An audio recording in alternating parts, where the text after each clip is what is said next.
જ ગંભીર છે અને તમે જે સમસ્યાઓ જણાવી છે તે ચોમાસા દરમિયાન કચ્છના ગ્રામીણ વિસ્તારોમાં ઘણી સામાન્ય છે. શિકારપુર પાસેના અમરાપર ગામ, ભચાઉ તાલુકા, કચ્છ જિલ્લામાં ચોમાસા દરમિયાન ઊભી થતી સમસ્યાઓ અને તેના કારણે લોકોની હાલત અંગેની તમારી વાત સાચી છે. તમારી રજૂઆતને મુદ્દાસર નીચે પ્રમાણે રજૂ કરી શકાય છે. મુખ્ય સમસ્યા: નદીના કારણે અવરજવર અવરોધાય છે. ચોમાસામાં નદીમાં પાણીનું સ્તર વધી જવાના કારણે ગામ અને અન્ય વિસ્તારો વચ્ચેનો સંપર્ક તૂટી જાય છે. આ કારણે કોઈ પણ વાહન, ખાસ કરીને એમ્બ્યુલન્સ, ગામમાં કે ગામની બહાર પહોંચી શકતું નથી.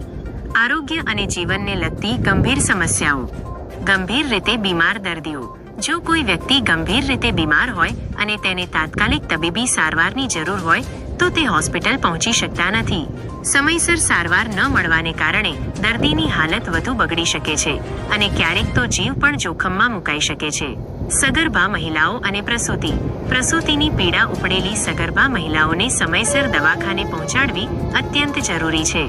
જો નદીમાં પાણી હોય તો તેઓ દવાખાને પહોંચી શકતા નથી, જેના કારણે પ્રસૂતિ દરમિયાન માતા અને બાળકના જીવનને ગંભીર જોખમ ઊભું થાય છે. આકસ્મિક અને કટોકટીની પરિસ્થિતિ: કોઈપણ અકસ્માત કે અન્ય કટોકટીની સ્થિતિમાં તાત્કાલિક તબીબી સહાય મેળવવામાં વિલંબ થાય તો તે જીવલેણ સાબિત થઈ શકે છે. તમારી રજૂઆત અને વિનંતી: તમે જે રીતે આ સમસ્યાને ઉઠાવી છે અને સરકાર તેમજ વિરેન્દ્રસિંહ જાડેજાને, જે સંભવતઃ સ્થાનિક રાજકારણી કે નેતા છે, નદી પર પુલ બનાવવાની કે અન્ય કોઈ વ્યવસ્થા કરવાની વિનંતી કરી છે તે યોગ્ય છે.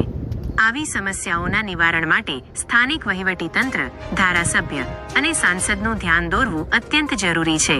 તમે આ સમસ્યા અંગે લેખિત રજૂઆત ભચાઉ તાલુકા પંચાયત, કચ્છ જિલ્લા કલેક્ટર અને સ્થાનિક ધારાસભ્યની કચેરીમાં પણ કરી શકો છો. આ ઉપરાંત સ્થાનિક સમાચાર પત્રો અને સોશિયલ મીડિયા દ્વારા પણ આ મુદ્દાને વધુ લોકો સુધી પહોંચાડી શકાય છે.